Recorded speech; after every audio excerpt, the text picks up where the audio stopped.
Өзге тақырыпқа ойсамыз. Шағын және орта бизнесті тексеруге жарияланған мораторий аяқталды.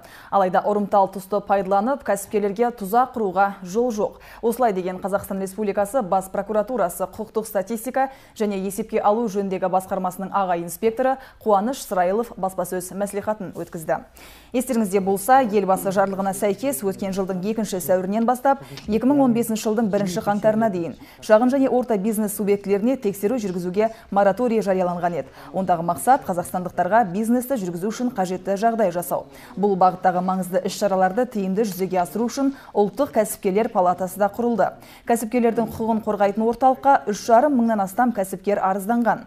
Оның 1000-ға жуығы оңтүстік қазақстандық кәсіпкерлер. Облыстық кәсіпкерлер палатасы мамандарының айтуынша, бизнестің тізгінін ұстағандардың көбі жер мен құжаттар рәсімдеуде кедергі көп екенін айтып арызданған. Ал қолданыстағы заңға енген өзгерістер мен толықтырулар сыбайлас жемқорлыққа жол бермеуге бағытталған. Бұзушылық, яғни ол заңда 12 кодекс пен 107 заңдарға, яғни 119 заңдарға өзгерістер мен толықтырулар енгізілді. Өткен жылы мораторий барысында біздің басқармамен бақылаушы қадағалаушы органдармен тағайындалған 5 тексеру тіркеуден бас тартылды, тексеруге жіберілмеді.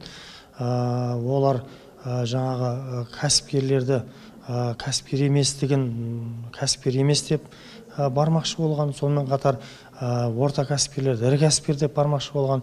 Біздің басқармамен жолы кесіліп, жаңа прокурорлық шаралар көрілді.